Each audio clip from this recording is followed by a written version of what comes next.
ഇല്ലാ വറസൂലു മലക്കിൽ മൗത്ത് ഇൻദഹു.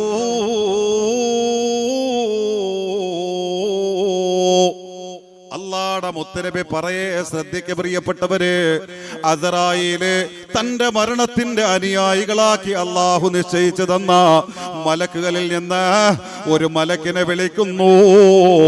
എന്നിട്ട് ആ മലക്കിന് നിർദ്ദേശം നൽകുന്നു. പോരുവഴിയിലെ കാഞ്ഞിരത്തും വടക്കതിലെ ഇന്ന വീട്ടിലെ ഇന്ന പേരുള്ള ഇന്നയാളിന്റെ മകന് തലവേദന ഉണ്ട്, ഒന്ന് പോയിട്ട് വാ. പനിയുണ്ട്, ഒന്ന് പോയിട്ട് വാ. പള്ളവേദന ഉണ്ട്, പോയിട്ട് വാ. ഊരവേദന ഉണ്ട്, പോയിട്ട് വാ. ഉറങ്ങാൻ കഴിയാത്ത വേദനയിൽ പിടയ്ക്കുന്നുണ്ട്, ഒന്ന് പോയിട്ട് വാ. എന്തിനാ? ഒരു രോഗവിവരം അന്വേഷിച്ചിട്ട് കുഴപ്പമൊന്നുമില്ല കേട്ടോ, മാറ്റിത്തരുമെന്ന് പറയാനല്ല. അപ്പണി അസ്റായീലിന്റെ മുമ്പിലില്ല, അപ്പണി പുള്ളിയുടെ കയ്യിലില്ല. എന്തിനാ ഈ പറഞ്ഞു വരുന്നത്? അവന്റെ ആ തലവേദന മരണം മണക്കുന്ന തലവേദനയാണോ എന്ന് നോക്ക്. അവളെ പള്ളവേദന മരണം മണക്കുന്ന വേദനയാണോ എന്ന് നോക്ക്. അവന്റെ ഉള്ളറയിൽ നിന്ന് പെടയുന്ന നെഞ്ചിന്റെ വെടിപ്പും വേദനയും അവന്റെ ആയുസിന്റെ അവസാനത്തെ പിടപ്പിന്റെ സമയത്താണോ എന്നൊന്ന് നോക്ക്. എന്നിട്ട് എനിക്ക് വിവരം എന്താ പറഞ്ഞു വിടും മലക്കിന്. ആ മലക്ക് അങ്ങനെ എത്ര തവണ നമ്മളെ മുമ്പിൽ വന്നിട്ടുണ്ട്, നമ്മളെ സസൂക്ഷ്മം നിരീക്ഷിക്കും. എന്നിട്ട് പറയും, തങ്ങളെ സമയമായിട്ടില്ല കേട്ടോ, ആയുസ് ഇനിയും ബാക്കിയാണ്, ശിഫ അല്ലാഹു നിശ്ചയിച്ചിട്ടുണ്ട്. ആയിക്കോട്ടെ, വിഷയം വിട്ടു, അസ്റായീൽ വിട്ടു. അതല്ല, ഈ പിടച്ചിൽ അവസാനം മാറാത്ത വേദനയിലായി വരുമ്പോ നമ്മളെ സംബന്ധിച്ച് വിവരം പറയും. മറ്റൊരാളെ ചിന്തിക്കണം, നമ്മളെ ചിന്തിക്ക്, അപ്പോഴല്ലേ ഉപകാരപ്പെടുക. നമ്മളെ സംബന്ധിച്ച് വിവരം പറയും, തങ്ങളെ മരണത്തിന്റെ നേരമെത്തിയിട്ടുണ്ട്, ശിഫായില്ലാത്ത വേദനയാണ്, ഇനി ശമനമില്ലാത്ത അവസാനത്തെ വേദനയാണ്. എന്റെ പ്രിയപ്പെട്ട പോരുവഴിയിലെ ഉമ്മ, നിന്റെ വേദനയെ സംബന്ധിച്ച്, അവസാനത്തെ വേദനയെ സംബന്ധിച്ച് ഈ മലക്ക് ചെന്നിട്ട് അസ്റായീലിന് നിർദ്ദേശം നൽകുന്നു. എന്റെ പെങ്ങളെ സംവേദനയെ സംബന്ധിച്ച് അസ്റായീലിനോട് പറയുന്നു.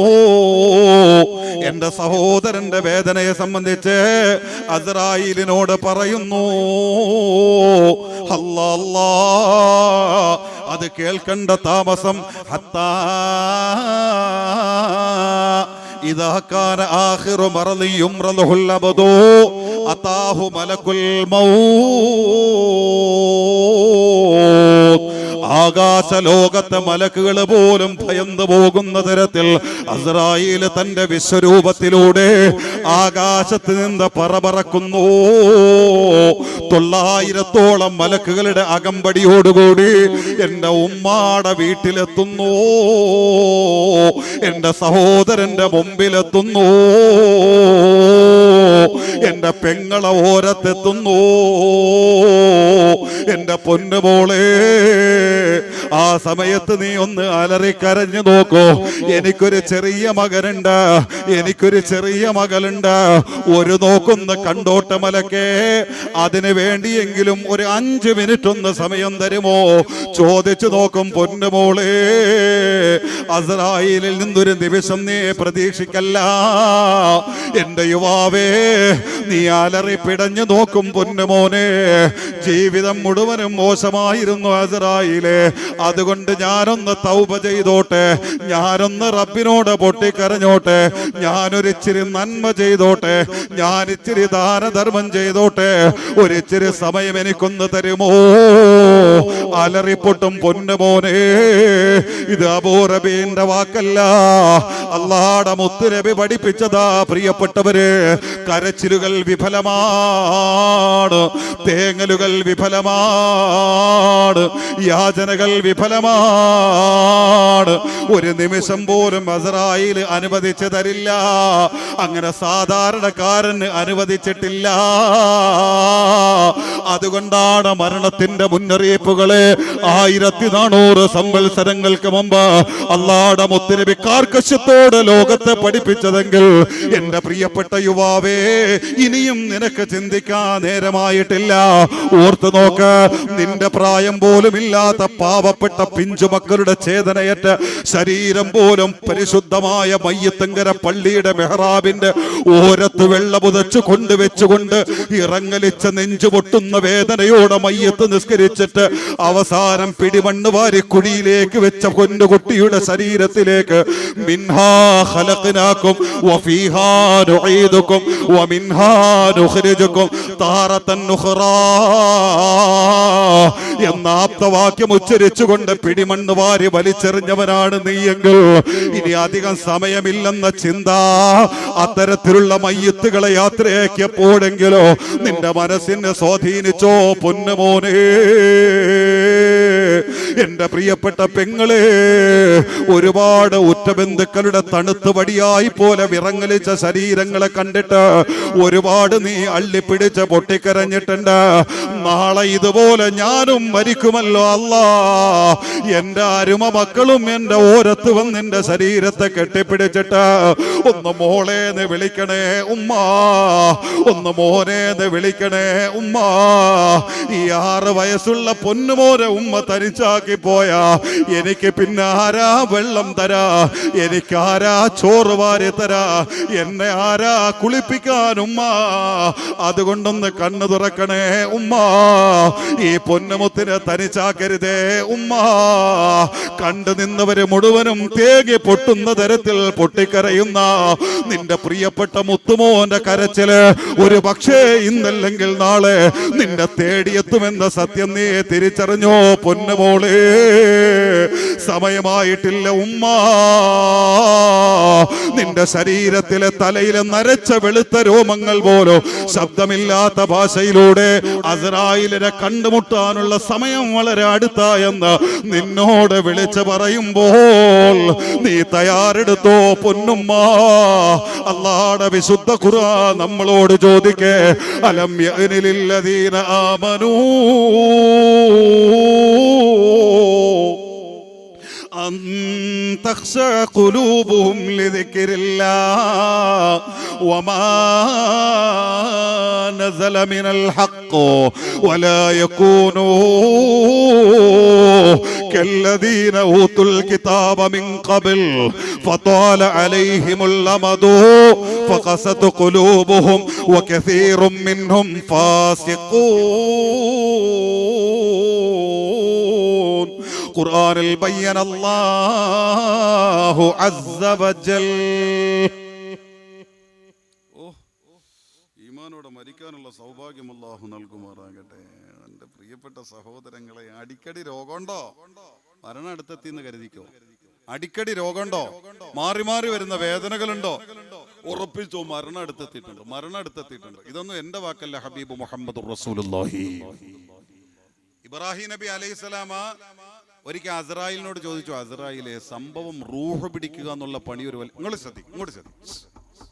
പല കളികളുണ്ടാവും, നിങ്ങൾ ഇങ്ങോട്ട് ശ്രദ്ധിക്കുക. അള്ളാഹുടെ ദീന് പറയുന്നിടത്ത് ശ്രദ്ധിക്കുക.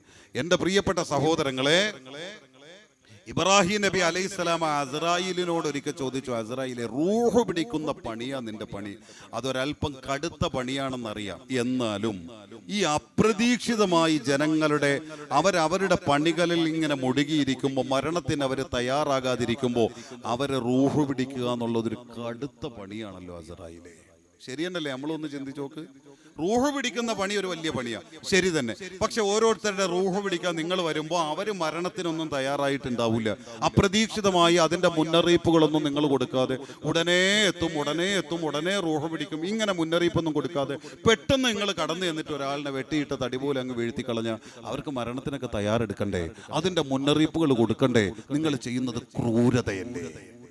ഇബ്രാഹിം നബി ചോദിച്ചതാ. ശരി തന്നെയല്ലേ ചോദ്യം? പ്രിയപ്പെട്ടവരെ, നമ്മൾ ആലോചിച്ച് നോക്ക്. പെട്ടെന്ന് നടന്നു പോകുന്ന ആളിന് പെട്ടെന്ന് നെഞ്ചുവേദന വരുന്നു, അവിടെ ഇരിക്കുന്നു, 2 പേര് തടയി കൊടുക്കുന്നു, പെട്ടെന്ന് ഹോസ്പിറ്റലിലേക്ക് കൊണ്ടുപോകുന്നു, വഴിവക്കിൽ വെച്ച് മരിക്കുന്നു. അപ്രതീക്ഷിതമാണ് അല്ലേ? യാത്ര ചെയ്യുന്നു, ഉമ്മയോട് സലാം പറഞ്ഞു, വാപ്പയോട് സലാം പറഞ്ഞു, കുടുംബത്തോട് സലാം പറഞ്ഞു, വാഹനത്തിൽ യാത്ര ചെയ്യുന്ന ആള് പിന്നെ അറിയുന്നു ആലപ്പുഴ വെച്ച് വണ്ടി ഇടിച്ചു മരിച്ചു, അല്ലെങ്കിൽ എറണാകുളത്ത്. അള്ളാഹു അതിൽ നിന്നൊക്കെ നമ്മളെ സലാമത്താക്കുമാറാകാം. ഇങ്ങനെ ഒരുപാട് വാർത്തകൾ നമ്മളിങ്ങനെ കേൾക്കല്ലേ. കുളിക്കാൻ പോയി, അവരങ്ങനെ കുളിച്ചുകൊണ്ടിരുന്നു, പെട്ടെന്ന് മലവെള്ളപ്പാച്ചിൽ വന്നു, അവരങ്ങ് മരിച്ചു. ഇങ്ങനെ അപ്പൊ മരണത്തിന് ഒരാൾ തയ്യാറെടുക്കുന്നതിന് മുമ്പ് അതിന്റെ മുന്നറിയിപ്പുകളൊന്നും കൊടുക്കാതെ അല്ലേ നിങ്ങൾ റൂഹ് പിടിക്കണേ എന്നാ ഇബ്രാഹിം നബി ചോദിക്കണം. അപ്പൊ ആ പണി ഇത്തിരി പോയില്ലേ, ക്രൂരത അല്ലേ എന്ന് ചോദിച്ചു. അതിന് അസ്രായേൽ പറഞ്ഞ മറുപടി എന്താണെന്നറിയോ പ്രിയപ്പെട്ടവരെ? ആലോചിച്ചോക്ക്. തങ്ങളെ, അള്ളാഹുവാണ് ഞാൻ ഒരുപാട് മുന്നറിയിപ്പുകൾ മരിക്കുന്നതിന് മുമ്പ് എല്ലാവർക്കും കൊടുക്കുന്നുണ്ട്. വല്ലാഹി റുസുലുൻ കസീർ. ആണയിട്ട് പറയേ, അള്ളാഹുവാണ്. ഒരുപാട് മുന്നറിയിപ്പുകൾ കൊടുത്തതിന് ശേഷം അവരെ റൂഹെടുക്കുക. ഇബ്രാഹിം നബി ചോദിച്ചു, ആണോ? മരണത്തിന് മുമ്പ് മുന്നറിയിപ്പ് കൊടുക്കുന്നുണ്ടോ? അതേ കേട്ടോ എൻ്റെ പ്രിയപ്പെട്ട സഹോദരങ്ങളെ, ആ മുന്നറിയിപ്പ് നമ്മളിലും ഉണ്ടോന്ന് നോക്കോ. ഉണ്ടെങ്കിൽ മരണം ഇനി വലിയ താമസമില്ല എന്ന് ഉറപ്പിച്ചോ. തങ്ങളെ അള്ളാഹുവാണ് ഒരുപാട് മുന്നറിയിപ്പുകൾ കൊടുത്തിട്ടാ ഓരോ മനുഷ്യന്റെ റൂഹെടുക്കണം. കാരണം എനിക്കറിയാം ഈ റൂഹെടുക്കുന്നതിന്റെ പണി വലുതാന്ന്. അതുകൊണ്ട് തന്നെ മരിക്കാൻ ഒരു തയ്യാറെടുപ്പിന്റെ സാവകാശത്തിന്റെ മുന്നറിയിപ്പുകളൊക്കെ കൊടുക്കും. പക്ഷെ ഈ മനുഷ്യന്മാർ അതൊന്നും മനസ്സിലാക്കുന്നില്ലെങ്കിൽ പിന്നെ ഞാൻ എന്ത് ചെയ്യാൻ? എന്നെ കുറ്റം പറഞ്ഞിട്ട് കാര്യമില്ല. ആണോ? എങ്കിൽ എന്താ നീ കൊടുക്കുന്ന മുന്നറിയിപ്പുകൾ എന്നായി ചോദ്യം. അപ്പൊ മുന്നറിയിപ്പുകൾ വിവരിച്ചേരേ. എന്താ മുന്നറിയിപ്പ്? മിനൽ അറാദ് വൽ അംറാദ്, ഇടതടവില്ലാതെ രോഗം ആ മനുഷ്യനെ വിട്ടുപിരിയാതെ പിന്തുടരുന്നു. ഞാൻ അവനിലേക്ക് എത്താനുള്ള സമയം അടുത്തായി എന്ന് എന്നിലൂടെ നൽകപ്പെടുന്ന മുന്നറിയിപ്പാണ്. അതുപോലെ തന്നെ രോഗത്തിന് മരുന്ന് കഴിച്ചിട്ടും രോഗത്തിന് ശമനമില്ല, രോഗം മാറുന്നില്ല, മരണം അടുത്തെത്തിയിട്ടുണ്ട്. എന്നിലൂടെ കിട്ടുന്ന മുന്നറിയിപ്പാണ്. ഒരു രോഗത്തിന്റെ മരുന്ന് കഴിച്ചിട്ട് ശമനം കിട്ടി, പക്ഷേ തൊട്ടുടനെ ഒഴിയാബാധ പോലെ മറ്റൊരു രോഗം പിടികൂടുന്നു.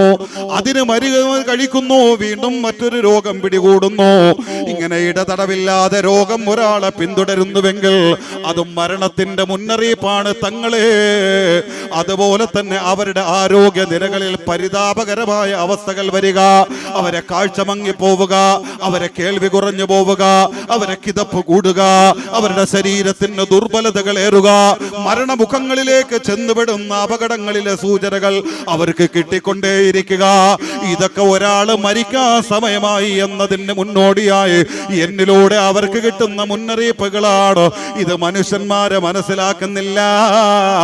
അസ്രായീൽ അലൈഹിസ്സലാം ഇബ്രാഹിം നബിയോട് തിരിച്ചു പറഞ്ഞുവെങ്കിൽ എന്റെ ഉമ്മ ചിന്തിക്കണേ ഉമ്മ, എന്റെ സഹോദര ചിന്തിക്കണേ സഹോദര. മരണത്തിന്റെ പ്രായ വ്യത്യാസമില്ല, മരണത്തിന്റെ നിറവ്യത്യാസമില്ല, മരണത്തിന്റെ വർണ്ണ വ്യത്യാസമില്ല, മരണത്തിന്റെ വർഗ വ്യത്യാസമില്ല. ഇന്ന ത്വബീബ ലഹു ഇൽമു വമഅരിഫതു മാദാമ ഫീ അജ്ലിൽ ഇൻസാനി തഖീറു ഹത്താ ഇദാ മൻഖളത് അയ്യാമു മുഹ്ലതിഹി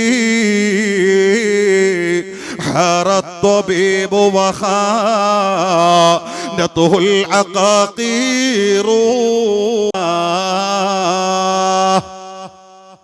മരിക്കാൻ കിടക്കുന്നവൻ കരയുന്നുണ്ടോന്ന് ശ്രദ്ധിക്കണേ സൽമാൻ.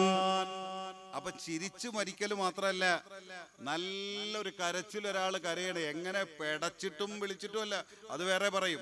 അങ്ങനല്ലാത്ത സമാധാനത്തോടെയുള്ള തൗബയുടെ കുറ്റബോധത്തിന്റെ സങ്കടമൊഴുകുന്ന ശാന്തമായ കരച്ചിൽ. ഈ കരച്ചിൽ ഒരാൾ കരയുന്നുണ്ടോ മരണത്തിന്റെ അവസാന നേരത്തൊന്ന് ശ്രദ്ധിക്കണേ സൽമാൻ. കരഞ്ഞു മരിച്ചുപോയി, അതൊരു ദുർഗുണമെന്നൊന്നും കരുതരുത്.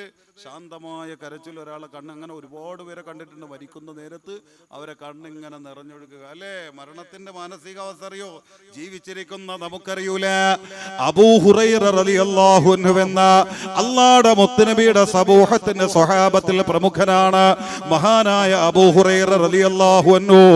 ആ അബൂ ഹുറൈറ തങ്ങൾ വഫാത്തിനോടടുക്കുന്നു, ആ വഫാത്തിന്റെ രോഗത്തിൽ കിടക്കുന്നു, മരണമാസന്നമാകുന്നു. തന്റെ സമകാലികരും സമശീർഷരും അദ്ദേഹത്തെ കാണാ കടന്നു ചെല്ലുന്നു. അബൂ ഹുറൈറ തങ്ങളുടെ ഓരത്തവരൊക്കെ ചെന്ന് നോക്കുമ്പോ ഈ വലിയ മഹാൻ കരയുന്നു. അബൂ ഹുറൈറ റളിയല്ലാഹു അൻഹുവിന്റെ കണ്ണ് നിറഞ്ഞൊഴുകുന്നു. ഉടനെ അവരെ മഹാനരെ സമാധാനിപ്പിച്ചു. അല്ലാഹുവിന്റെ മുത്ത് നബിയോട് ഏറ്റവും ഒട്ടി നിന്നവരല്ലേ നിങ്ങൾ, പിന്നെ നിങ്ങൾ എന്തിനാ കരയുന്നു എന്ന തരത്തിൽ എല്ലാവരും അബൂ ഹുറൈറ തങ്ങളെ സമാധാനപ്പെടുത്തുമ്പോ മരിക്കുന്ന നേരത്തുള്ള മാനസികാവസ്ഥ കൂടെ ചിന്തിക്ക് പ്രിയപ്പെട്ടവര്. അബൂ ഹുറൈറ റളിയല്ലാഹു അൻഹു ആ കൂടി വന്ന പ്രിയപ്പെട്ടവരോട് വിളിച്ചു പറഞ്ഞു, അല്ല സഹോദരങ്ങളെ, അബൂ ഹുറൈറ കരയാനുള്ള കാരണം എന്തെന്നറിയോ? എന്തെന്നറിയുമോ? വല്ലാഹി ലാ ബകീ ഹസനൻ അലദ് ദുനിയാ. അബൂ ഹുറൈറാക്കിന് ദുനിയാവ് കാണാൻ പറ്റൂലല്ലോ. ദുനിയാവിന്റെ അനുഭൂതികളും വിഭവങ്ങളും ഇനി രുചിക്കാൻ കഴിയൂലല്ലോ എന്നോർത്തുകൊണ്ടല്ല അബൂ ഹുറൈറ കരയുന്നത്. വലാ ജസഅൻ മിൻ ഫിറാഖികും, നിങ്ങളെയൊക്കെ വിട്ടുപിരിയണമല്ലോ എന്നോർത്തിട്ടുമല്ല അബൂ ഹുറൈറ കരയുന്നത്. പിന്നെന്തേ അബൂ ഹുറൈറ ഈ അവസാന നേരത്ത് കരയുന്നതെന്നറിയുമോ? എല്ലാവരും മരിക്കുന്ന നേരത്ത് വരുന്ന ചിന്തയാ ചിന്തിക്ക. അബൂ ഹുറൈറ തങ്ങളെ വിളിച്ചു പറയേ, പിന്നെ എന്തേ ഞാൻ കരയാനുള്ള കാരണം എന്നറിയുമോ? വലാകിൻ അന്തദിറു ഇഹ്ദൽ ബുസ്റതൈനി മിർ റബ്ബി. ഇപ്പോ ഈ നേരത്ത് അബൂ ഹുറൈറാനെ സംബന്ധിച്ച് ആകാശ ലോകത്ത് മലക്കുകൾക്കിടയിൽ വലിയ ചർച്ച നടക്കുന്നുണ്ട്. ഏത് നേരത്തും അർശിന്റെ അടിവാരത്ത് അല്ലാഹുവിന്റെ മലക്കുകൾക്ക് അല്ലാഹു ഒരു മെമ്പർഷിപ്പ് നൽകുന്നുണ്ട്, ഒരു ടിക്കറ്റ്. ആ ടിക്കറ്റും കൊണ്ട് ഏത് നേരത്തും അല്ലാഹുവിന്റെ റഹ്മത്തിന്റെ മലക്കുകൾ അബൂ ഹുറൈറയുടെ മുമ്പിലേക്ക് പറന്നിറങ്ങും. എന്നിട്ട് ആ ടിക്കറ്റ് അബൂ ഹുറൈറയുടെ കയ്യിലേക്ക് അവർ തരും. രണ്ടിലേതോ ഒരു ടിക്കറ്റാണ്, രണ്ടിലേതോ ഒരു മുന്നറിയിപ്പിന്റെ ടിക്കറ്റാണ്. ഏതാണ് ആ രണ്ട് ലോകമെന്നറിയുമോ? ഇമ്മായിലൽ ജന്ന,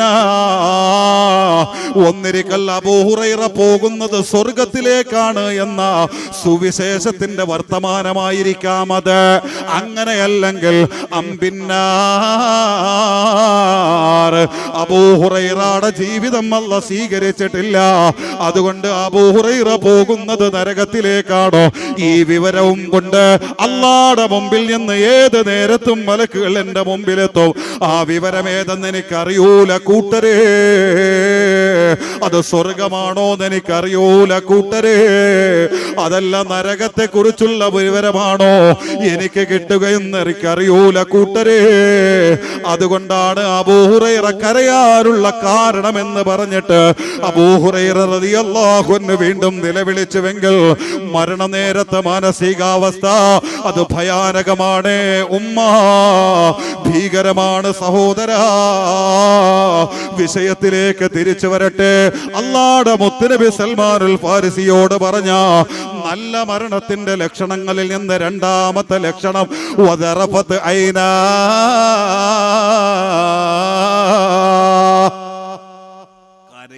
കരയുക, കരഞ്ഞു മരിക്കുക.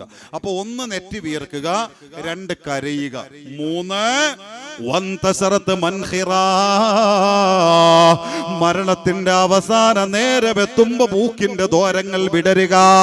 സാധാരണക്കപ്പുറം ഒരു വലിയ ആർത്തി പിടിച്ചവന്റെ അടയാളം പോലെ, വലിയൊരു സന്തോഷത്തിന്റെ ആധിക്യം നിറഞ്ഞവന്റെ അടയാളം പോലെ മരണത്തിന്റെ അവസാന നേരമെത്തുമ്പോ മൂക്കിന്റെ ദ്വാരങ്ങൾ വിടരുക, സാധാരണക്കപ്പുറം വിടരുക. അപ്പൊ മൂന്നെണ്ണം: ഒന്ന് നെറ്റി വിയർക്കുക, രണ്ട് കരയുക, മൂന്ന് മൂക്കിന്റെ ദ്വാരങ്ങൾ വിടരുക. ഈ മൂന്നടയാളങ്ങൾ ഒരാൾ മരിക്കുമ്പോ അയാളിൽ ഉണ്ടായി കഴിഞ്ഞാൽ ഫഹിയ റഹ്മത്തും മിനല്ലാഹ് ഖദ് നസലത് ബിഹി. സൽമാനെ, പ്രതീക്ഷയ്ക്ക് വകയുണ്ട് സൽമാൻ. അല്ലാഹുവിന്റെ റഹ്മത്തിലാണ് അയാള്. അല്ലാഹുവിന്റെ റഹ്മത്ത് അയാളിൽ ഇറങ്ങിയിരിക്കുകയാണ്. സ്വർഗം അയാൾ ആസ്വദിക്കുകയാണോ? മരണത്തിന്റെ വേദന അയാൾക്ക് ലഘൂകരിക്കപ്പെടുകയാണോ? അല്ലാഹുവിന്റെ റഹ്മത്തിലേക്ക് അയാൾ വീണിരിക്കുകയാണോ? അല്ലാഹുവിന്റെ റഹ്മത്ത് കൊണ്ട് അല്ലാഹു അയാളെ പൊതിഞ്ഞിരിക്കുകയാണോ? നല്ല മരണമാണ് അയാൾക്ക് കിട്ടിയിരിക്കുന്നതെന്ന് നമുക്ക് മനസ്സിലാക്കാമെന്ന് കള്ളം പറയാത്ത നാവ് കൊണ്ട് നബി മുഹമ്മദ് മുസ്തഫ സല്ലല്ലാഹു അലൈഹി വസല്ലമ തങ്ങളെ വിളിച്ചു പറയുമ്പോ ഇങ്ങനെ ഒരു മരണം വേണ്ടേ ഉമ്മ, ഇങ്ങനെ ഒരു മരണം വേണ്ടേ സഹോദരാ? ഇനിയും കേൾക്കണോ? അല്ലാഹുവിന്റെ മുത്തുനബി വീണ്ടും പറയേ, വഇൻ ഖത്ത ഖതീതൽ ബകറിൽ മഖ്നൂം, മരണത്തിന്റെ നേരമെത്തുമ്പോ ഒരാള് കഴുത മുക്രയിടുന്നത് പോലെ അലറുകയാണെങ്കിൽ, വലിയ അട്ടഹാസത്തിന്റെ മുരൾച്ച മുരളുകയാണെങ്കിൽ, കഴുത മുക്രയിടുന്നത് പോലെ അറബ് ശാലയിലെ അറബുകാടൻ മാടിന്റെ കണ്ടനാളത്തിലേക്ക് മൂർച്ചയുള്ള കത്തി വെച്ച് മുറിച്ചു തള്ളുമ്പോ ഏത് പ്രകാരം അത് മുരളുമോ, ഏത് പ്രകാരം അത് അലറുമോ, അതേപോലെ മരിക്കാൻ കിടക്കുന്നവൻ അലറുകയാണെങ്കിൽ അതുപോലെ തന്നെ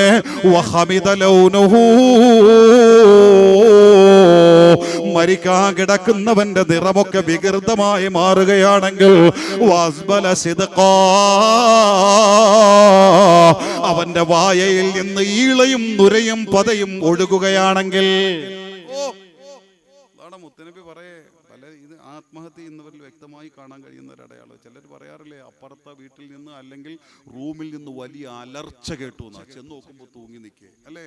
ഈ വിഷം കഴിച്ചവരെ കണ്ടിട്ടില്ല, വിഷം കഴിച്ചിട്ട് ഹോസ്പിറ്റലിൽ കൊണ്ടുവന്ന് മരിച്ചു നോക്കുമ്പോൾ വായിൽ നിന്ന് അല്ലെങ്കിൽ അങ്ങനെ കിടക്കുന്നവരെ ചെന്ന് നോക്കുമ്പോഴത്തെ ഇളയും പതയും നുരയൊക്കെ വായിൽ നിന്നൊഴുകെ. അവസ്മാര രോഗികളല്ല, അവർക്ക് ചിലപ്പോൾ അങ്ങനെയൊക്കെ വരാം. ഇത് അങ്ങനെ ഒന്നുമില്ല, അങ്ങനെ ഒന്നുമില്ലാത്ത ഒരവസ്ഥയിൽ പെട്ടെന്ന് നോക്കുമ്പോൾ അങ്ങനെ വികൃതമായ നിറത്തിലേക്ക് മാറുന്നു. ഇങ്ങനെയൊക്കെ വന്നാൽ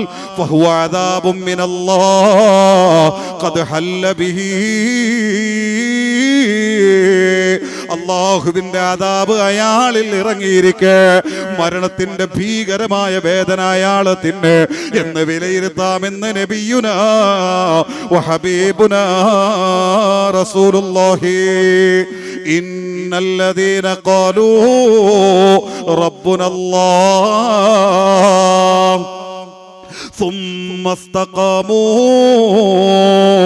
تتنزل عليهم الملائكة ألا تخافوا ولا تحزنوا وابشروا بالجنة التي كنتم توعدون.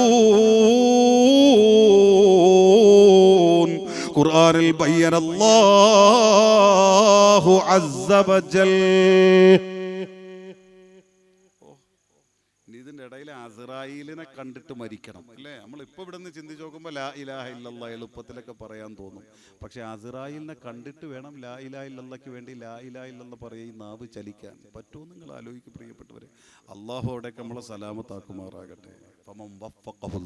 അള്ളാഹുടെ തൗഫീഖ് കിട്ടണം. അതിനുവേണ്ടി റബ്ബിനോട് തേടണം. ജീവിതത്തെ നന്നാക്കാതെ ഒരു രക്ഷയില്ല എൻ്റെ പ്രിയപ്പെട്ട സഹോദരങ്ങളെ. കാരണം അസ്റായീൽ പറഞ്ഞ കോലം എങ്ങനെയെന്നറിയോ? അതേ കേട്ടോ, വിശദീകരിക്കാൻ എനിക്ക് അധികം നേരമില്ല. അസ്റായീൽ വരുന്ന കോല ഇബ്രാഹിം നബി ചോദിച്ചു ഒരിക്കൽ അസ്റായീലിനോട്, അസ്റായീലെ പാപികളുടെ റൂഹ് പിടിക്കാൻ വരുന്ന കോല എങ്ങനെയാണോ? അവിശ്വാസികളുടെയും തെമ്മാടികളുടെയും അക്രമികളുടെയും റൂഹ് പിടിക്കാൻ നീ വരുന്ന കോലുണ്ടല്ലോ, ആ കോലം ഒന്ന് കാണിച്ചു തരാൻ പറഞ്ഞു.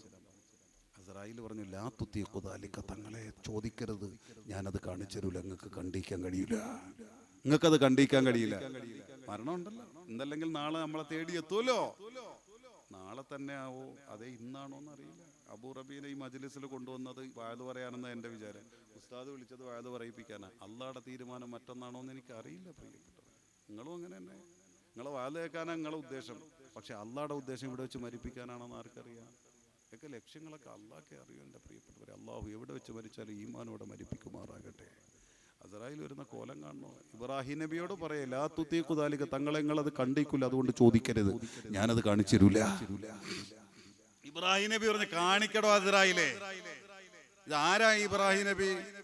സ്വന്തം മകന്റെ കണ്ടനാളത്തിൽ കത്തിവെച്ച് മുറിക്കാൻ പറഞ്ഞിട്ട് പോലും ഇടറാതെ പതറാതെ തെറിക്കാതെ നിന്ന ആ ചഞ്ചല കരുത്തിന്റെ ഉടമ അല്ലേ? നിമ്രൂദിന്റെ തീക്കുണ്ടാരത്തിലേക്ക് വലിച്ചെറിയപ്പെടാൻ നേരെത്തി അമ്പിലിങ്ങനെ കൊളുത്തി വെച്ചിരിക്കെ ഏത് നിമിഷവും വില്ലിൽ നിന്ന് തൊടുത്തു വിടും.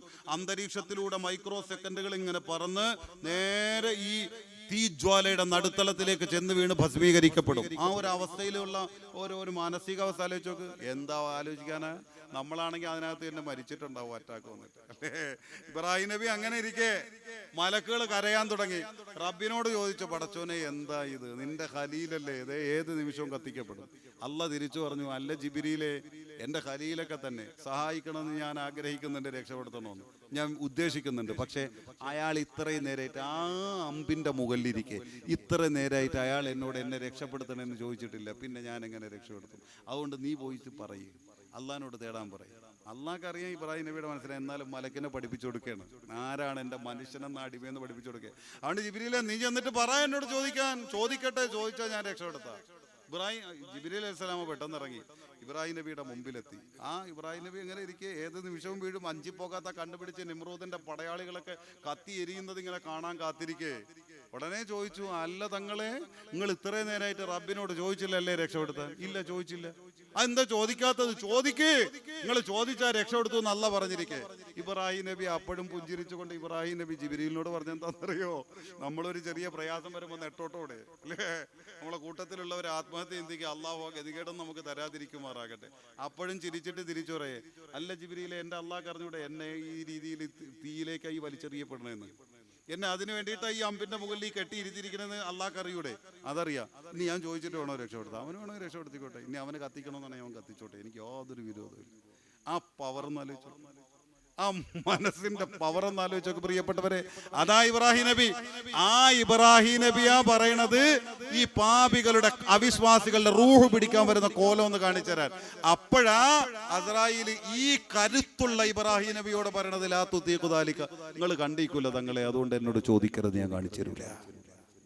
ഇബ്രാഹിം നബി പറഞ്ഞ്, കാണിക്കാതെ ഇനി ഇവിടുന്ന് പോവൂല. പ്രവാചകനല്ലേ, അത് വീട് കാണിക്കാൻ പാടില്ല. അപ്പൊ പിന്നെ കാണിച്ചു കൊടുത്തേ പറ്റൂ. എന്നാ കാണിച്ചാലേ പറ്റുള്ളൂ അല്ലെങ്കിലേ? അതെ, കാണിച്ചാലേ പറ്റൂ. എന്നാ പിന്നെ തങ്ങൾ ഒരു മുൻവിധി വേണം. ഭീകരമാണ് ആ കോലം. എന്റെ ലോകത്തുള്ള മലക്കുകൾ പോലും പേടിച്ചു പോകുന്ന കോലമാണ്. ആ കോലം ഞാൻ നിങ്ങളെ മുമ്പിൽ കാണിക്കുമ്പോൾ അത് കാണാനുള്ള ഒരു കരുത്ത് ഇപ്പോഴേ നിങ്ങളെ മനസ്സിന് ഒരുക്കിയേക്കണം. അതൊക്കെ ഞാൻ ഒരുക്കിയേക്കാം, നിങ്ങൾ കാണിക്കും അസ്രായീൽ എന്ന് പറഞ്ഞപ്പോ അസ്രായീൽ അലൈഹിസ്സലാം പറഞ്ഞു, ആയിരുന്നില്ല ഇബ്രാഹിം. ഇബ്രാഹിം നബി, ഞങ്ങളൊന്ന് പിന്തിരിഞ്ഞ് നിൽക്കും. അല്ലെന്തോ സിറുണ്ടാവാം. ഇബ്രാഹിം നബി പിന്തിരിഞ്ഞു നിന്നു. ആ രോഗം, ആ കോലം മാറുന്നതൊന്നും കാണാൻ പാടില്ലാത്ത എന്തെങ്കിലും സിറുണ്ടാവാം. ഇബ്രാഹിം നബി തിരിഞ്ഞു നിന്നു. എന്തൊക്കെയോ പാദചലനങ്ങളോ വ്യത്യാസങ്ങളോ എന്തൊക്കെയോ അവിടെ നടന്നു. ഒരു ഇച്ചിരി നേരം കഴിഞ്ഞപ്പോ, അല്ലാ, മരിക്കണ്ടേ ഉമ്മ, എന്റെ പൊന്ന് സഹോദരാ, എല്ലാരും മരിക്കും ഉസ്താദേ, അതുപോലെ ഞാനും മരിക്കും എന്നാണ് പറച്ചിലെങ്കിൽ ഒരു പ്രഹസനമായി കാണണ്ട മോനെ. മരിച്ചവരാരും തിരിച്ചു വരാത്തത് കൊണ്ടാ നീ മരണത്തെ നിർവികാരതയോടെ കാണുന്നത്. ആത്മാവുകളോട് സംവദിക്കാനും അവര് പറയുന്നത് കേൾക്കാനും നിന്റെ ശ്രവണബുധത്തിന് ത്രാണിയുണ്ടെങ്കിൽ മയ്യത്തുങ്കര പള്ളിയുടെ ഓരത്തുള്ള കബറാളികളോട് ചെന്ന് ചോദിക്കേ.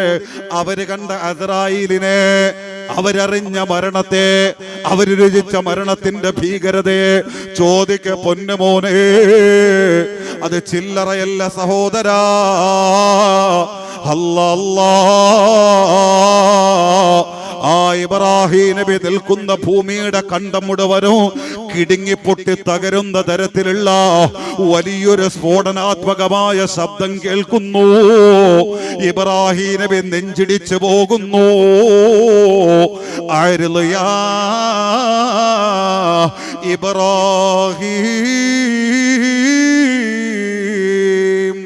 ഇബ്രാഹിമേ തിരിഞ്ഞു നോക്ക്, ഇബ്രാഹിമേ തിരിഞ്ഞു നോക്ക. ഇബ്രാഹിം നബി തിരിഞ്ഞു നോക്കുന്നു. അങ്ങനെ തന്നെ നിശ്ചലം നിന്നു പോകുന്നു. അല്ലാ, എന്തേ ഇബ്രാഹിം നബി അവിടെ കണ്ടതെന്നറിയുമോ? എന്റെ യുവാവേ ചിന്തിച്ചോ, എന്റെ പെങ്ങളെ ആലോചിച്ചോ. ഫൈദാഹുവ ബിറജുലിൻ അസ്വദാ, ഒരു കറുകറുത്ത വിശ്വരൂപം തന്റെ മുമ്പിൽ നിൽക്കുന്നു. ഖായിമുശ്ശരി, അതിന്റെ ജട കിട്ടിയ സടകുടഞ്ഞു കിടക്കുന്ന മുടി മുഴുവനും ഈ അന്തരീക്ഷത്തിലൂടെ ചക്രവാളം മുഴുവനും നിറഞ്ഞാടുന്നു. അതിന്റെ തലഭാഗം ആകാശത്തിന്റെ നീലിമയിലേക്ക് ഉരസി നിൽക്കുന്നു. അതിന്റെ കാൽപാദം ഭൂമിയിലേക്ക് പടർന്നു കിടക്കുന്നു. ഖായിമുശ്ശരി മുന്തിനുരീ ഭൂമി മുഴുവനും നശിപ്പിച്ച് കളയുന്ന തരത്തിലുള്ള മഹാദുർഗന്ധം ആ വിശ്വരൂപത്തിൽ നിന്ന് വമിച്ചുകൊണ്ടിരിക്കുന്നു. അസ്വദുസിയാബ്, ആ കറുപ്പിന്റെ പോലും വല്ലാത്ത ശക്തി കൂട്ടുന്ന തരത്തിലുള്ള വല്ലാത്ത കറുപ്പിന്റെ കരിമ്പടം ആ വിശ്വരൂപം ധരിച്ചിരിക്കുന്നു. യഖ്റുജു മിൻ ഫീഹി വമനാഖിരിഹി വമസാമിഇഹി ലഹ്ബുന്നാർ. അതിന്റെ വായ തുറന്നപ്പോ അതിന്റെ വായയിൽ കൂടി, അതിന്റെ മൂക്കിൽ കൂടി, അതിന്റെ ശ്രവണപുടങ്ങളിൽ കൂടി ഈ ഭൂമി മുഴുവനും ഭസ്മീകരിക്കപ്പെടുന്ന തരത്തിലുള്ള വലിയ തീജ്വാലകൾ വമിച്ചുകൊണ്ടിരിക്കുന്നു. അല്ലാ, അധിക നേരം ആ ഭയാനക രൂപത്തെ കണ്ടു നിൽക്കാൻ ഈ കരുകരുത്തിന്റെ പ്രതീകമായ ഇബ്രാഹിം നബിക്ക് കഴിഞ്ഞില്ല. ഉമ്മ, കഴിഞ്ഞില്ല സഹോദരാ. ഫൗസിയ അലാ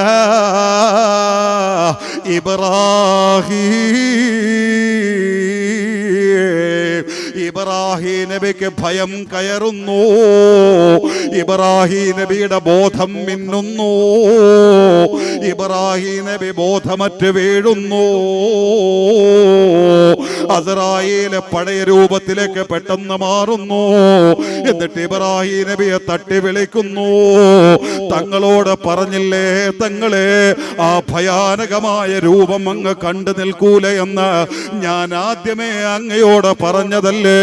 ഇബ്രാഹിം നബിയോട് മഹാനായ അസ്രായീല് പറയുമ്പോ ഇബ്രാഹിം നബി കണ്ണ് മിഴിച്ചുകൊണ്ട് അസ്രായീലിനോട് പറഞ്ഞതെന്തെന്നറിയുമോ? എന്തിനാണോ അസ്രായീല് അല്ലാഹുക്കെതിരെ പ്രവർത്തിച്ചുകൊണ്ട് ജീവിക്കുന്ന മനുഷ്യന്മാർക്ക് വേണ്ടി ഒരു നരകത്തിന്റെ തീക്ഷ്ണമായ തീജ്വാലകളെ എന്തിനാ റബ്ബ് പടച്ചിരിക്കുന്നത്? അതവർക്ക് വേണ്ട. അസ്രായീൽ, ഖബറിൽ എന്തിനാണോ അത്തരക്കാരെ അല്ല ശിക്ഷിക്കുന്നത്? വേണ്ട അസ്രായീലേ, അല്ലാഹുവിനെതിരെ തെമ്മാടിത്തരം പ്രവർത്തിക്കുന്നവരെ ശിക്ഷിക്കാനും വേദനിപ്പിക്കാനും ഭയപ്പെടുത്താനും ഒരു നരകം വേണ്ട, ഒരു ഖബർ വേണ്ട. നിന്റെ ഈ വിശ്വരൂപം മാത്രം മതിയടോ. അത് ഒരു വട്ടമൊന്ന് കണ്ടാൽ അത് തന്നെ മതി അവര് ചെയ്ത പാപങ്ങൾക്കുള്ള ശിക്ഷ അവരനുഭവിച്ച് തീർക്കാൻ, അവര് ഭയന്ന് വിറക്കാൻ, അവര് തകർന്നുടയാൻ.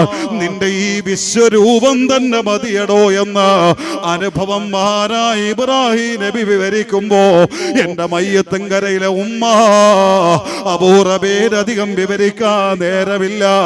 ചോദിക്കട്ടെ ഉമ്മ, ഈ രൂപത്തിലെങ്ങാനും അസ്രായീൽ എന്റെ ഉമ്മാടെ മുമ്പിൽ വന്ന ലാ ഇലാഹ ഇല്ലല്ലാഹിന്റെ നാവ് ചലിക്കുമോ ഉമ്മ? എന്റെ പ്രിയപ്പെട്ട സഹോദരാ, ചെയ്തു കൂട്ടിയ അതിക്രമങ്ങളെ വെച്ചുകൊണ്ടൊന്ന് പറ. നിന്റെ വ്യക്തി ജീവിതത്തിന്റെ മോശത്തരങ്ങളെ വെച്ചുകൊണ്ട് പറ. അതിനെങ്ങാനും അല്ലാഹു വിലയിട്ട് കൊണ്ട് ഈ രൂപത്തിലെങ്ങാനും അസ്രായീലിനെ നിന്നിലേക്ക് പറഞ്ഞു വിട്ട് തന്നാൽ നീ ലാ ഇലാഹ ചൊല്ലുമോ പൊന്നുമോനെ? സമാധാനത്തോടെ മരിക്കാൻ നിനക്ക് കഴിയുമോ യുവാവേ? അല്ലാ, ഇവിടെയാണ് യൂസുഫ് നബി പോലും ദുആ ചെയ്ത മരണത്തിന്റെ ഗൗരവം. തവഫനി മുസ്ലിമാ വൽഹിഖ്നി ബിസ്സാലിഹീൻ. അല്ലാഹു ഈമാനോടെ മരിപ്പിക്കുമാറാകട്ടെ, ഈമാനോടെ മരിപ്പിക്കുമാറാകട്ടെ. ഞാൻ ചുരുക്കി നിർത്തേ എൻ്റെ പ്രിയപ്പെട്ടവരെ. അസ്രായീലിന്റെ രൂപം ഭൂപരികളെ റോഡിക്കാൻ വരുന്ന അങ്ങനെയല്ല. അള്ളാഹു ആ നല്ല കോലത്തിൽ കാണാനുള്ള ഭാഗ്യം നൽകുമാറാകട്ടെ. പക്ഷെ എന്തായാലും ഒന്നുറപ്പിച്ചോ, മരണത്തിന്റെ അസഹ്യമായ വേദന അത് രുചിച്ചിട്ടല്ലാതെ ഈ ലോകത്ത് നിന്ന് പോവില്ല. അത് ചെറിയ വേദന എന്നല്ല, നമ്മൾ വിചാരിക്കണ ചില്ലറ വേദന അല്ല. 300 വാൾ ഒരുമിച്ച് വിട്ട് ഒരേ സ്ഥലത്ത് ഒരുപോലെ ഒരേ നേരം വെട്ടുമ്പോൾ എങ്ങനെ അതേപോലെ ഇഞ്ചിഞ്ചാക്കി വേദനിക്കപ്പെടുന്ന ഭയാനകം. അതിനപ്പുറം പഠിപ്പിച്ചത് വലിയ കരിമ്പടത്തിലേക്ക് ആ കരിമ്പടത്തെ കൊണ്ടുവന്നിട്ട് വലിയ മുള്ളിലേക്ക് ഇട്ടിട്ട് അതിനെ വലിച്ചു പറിച്ചു കൊണ്ടുപോകുമ്പോൾ ഏത് പ്രകാരം അത് ഉരഞ്ഞു പൊട്ടി തകർന്ന് വലിച്ചെറിയപ്പെടുമോ ഇതേപോലെ ശരീരത്തിൽ നിന്ന് ആത്മാവ് പറിച്ചെറിഞ്ഞെടുക്കപ്പെടുന്ന എങ്ങനെ റൂഹ് പിടിക്കുക? ഇവിടെ നിന്നാ റൂഹ് വരിക കേട്ടോ, ഇവിടെ നിന്നാ റൂഹ് വരിക. ഇവിടെ നിന്ന് ഇങ്ങനെ റൂഹ് വരും. നമ്മളെ റൂഹല്ലേ ഈ ശരീരം മുഴുവനും. ഈ റൂഹ് ശരീരത്തിൽ എവിടെ നഷ്ടപ്പെടുമോ അവിടെ മരിക്കും. അതിന് നമ്മൾ എന്താ പറയുക? അതിന് ഒരു കാരണം, ഒരു പേര് പറയുമല്ലോ, എന്താ, സ്തംഭിച്ചു പോയി അല്ലേ? വേറെ പറയൂല, സ്ട്രോക്ക് വന്നിട്ട് അതിനെ ഒരു പേര് പറയില്ലേ, സ്തംഭിച്ചു പോയി. പിന്നെ വേറെ എന്തോ ഒരു പച്ച മലയാളം പറയാം നമ്മളെ ഉമ്മമാര് സഹോദരങ്ങൾക്ക് ഉപയോഗിക്കുന്നത്, തളർന്നു പോയി അല്ലേ? എന്താ പറയാ? അവിടെ നിന്ന് റൂഹ് പോയതാ, ആ സ്ഥലത്ത് നിന്ന് റൂഹ് മാറിയതാ, ആ സ്ഥലം മരിച്ചു. അപ്പൊ നമ്മളെ ശരീരം മുഴുവനും റൂഹുള്ളത് കൊണ്ടാണ് നമ്മൾ ഈ ചലിക്കണത്. നമ്മളെ കാലിന്റെ വിരല് ചലിക്കണത്, കൈ ചലിക്കണത്, കണ്ണ് കാണുന്നത് ഒക്കെ ഈ റൂഹ് എടുക്കണണ്ട. ഇത് എവിടെ നിന്ന് മാറോ അവിടെ തീർന്നു. നിശ്ചലായോ, സ്തംഭിച്ചു എന്നോ തളർന്നു എന്നോ എന്തോണോ അതിന് പേര് പറയാം. ഈ റൂഹിനെ ഊരണത് ഇവിടെ നിന്നാണ്. അസ്രായിൽ ഇവിടെ നിന്നൊരു പിടി എങ്ങനെ പിടിക്കാം? ഇവിടെ നിന്ന് ഇങ്ങനെ പിടിക്കുമ്പോൾ നമ്മുടെ കാൽപാദത്തിന്റെ തള്ളവിരൽ ഉണ്ടല്ലോ, പെരുവിരൽ, അവിടെ മുതൽ റൂഹ് താഴേക്ക് ഇറങ്ങും. ആദ്യം നമ്മുടെ ശരീരത്തിൽ നിന്ന് മരിക്കണത് നമ്മുടെ കാലിന്റെ പെരുവിരലാണ്. അവിടെ നിന്ന് അങ്ങനെ മരിച്ച് കാലിന്റെ കുഴമഴിച്ച്, പണ്ടുള്ള ഈ വൈദ്യശാസ്ത്ര, ഈ ആധുനിക മെഡിക്കൽ സയൻസ് ഇത്രത്തോളം പിന്നെ ഈ അടുത്താണല്ലോ വിസ്ഫോടനാത്മക രീതിയിൽ ഇത്രയേറെ വികാസം പ്രാപിച്ചത്. ഇതിന് മുമ്പുണ്ടായിരുന്നൊരു കാലം, നമ്മുടെയൊക്കെ ആ കുട്ടിക്കാലം, ആ കാലത്ത് ഈ നാട്ടിലെ കാരണവന്മാരെയൊക്കെ കൊണ്ടുവന്നിട്ട് എൻ്റെ ഉമ്മാമാക്ക് അനക്കയില്ല, അല്ലെങ്കിൽ മാമാക്ക് അനക്കയില്ല, വാപ്പാക്ക് അനക്കയില്ല, ഒന്ന് വന്ന് നോക്കാൻ പറയുമ്പോൾ ഈ കാരണവന്മാർ വന്നിട്ട് ആദ്യം ഈ കാലിൻ്റെ ഈ പള്ള ഇങ്ങനെ പിടിച്ചു നോക്കുക, അതിൻ്റെ കാലിൻ്റെ അടിഭാഗം പിടിച്ചു നോക്കും. അവിടെ ചൂടുണ്ടോ തണുപ്പുണ്ടോ നിശ്ചലായിട്ടുണ്ടോ എന്ന് അവരവിടെ നോക്കുക. ആദ്യം അവിടെ മരിക്കുക. അവിടെ നിന്ന് അങ്ങനെ റൂഹ് പിടിച്ച് കാലിൻ്റെ മുട്ട് മരിക്കും. അവിടെ നിന്നും അങ്ങനെ റൂഹ് പിടിച്ച് എളി മരിക്കും. അവിടെ നിന്നും പിടിച്ച് നെഞ്ചു മരിക്കും. അവിടെ നിന്നും മുകൾ പോട്ടെത്തുമ്പോഴാ ഒരു വലിയൊക്കെ വലിച്ച് അങ്ങനെ നിൽക്കും. അപ്പോൾ ബാക്കിയുള്ളവർ പറയും സക്കറാത്ത എന്ന് പറയുന്ന വലിയുണ്ടല്ലോ എൻ്റെ പ്രിയപ്പെട്ട സഹോദരങ്ങൾ. കണ്ണുമൊക്കെ തുറന്നു പിടിച്ച്, പിന്നെ ഈ തുറന്ന കണ്ണ് അങ്ങനെ തന്നെ ഇരിക്കും. പിന്നെ ഈ സംസമിൻ്റെ കണമൊക്കെ ഒഴിച്ചു കൊടുത്താൽ അത് വായിൽ ഇങ്ങനെ കെട്ടിയിരിക്കും. അങ്ങനെ കെട്ടിയെടുത്തിട്ട് കളകളാ സൗണ്ടൊക്കെ കേട്ട് പതിയെ ചിലപ്പോൾ ഒന്ന് ഇറക്കിയെന്നായി, ചിലപ്പോൾ അതങ്ങനെ നിൽക്കലായി, ചിലപ്പോൾ ഉള്ളിൽ കിടക്കുന്നതൊക്കെ പുറത്തേക്ക് ഒഴുകലായി ഒക്കെ വരുന്ന സമയം എൻ്റെ പ്രിയപ്പെട്ട സഹോദരങ്ങളെ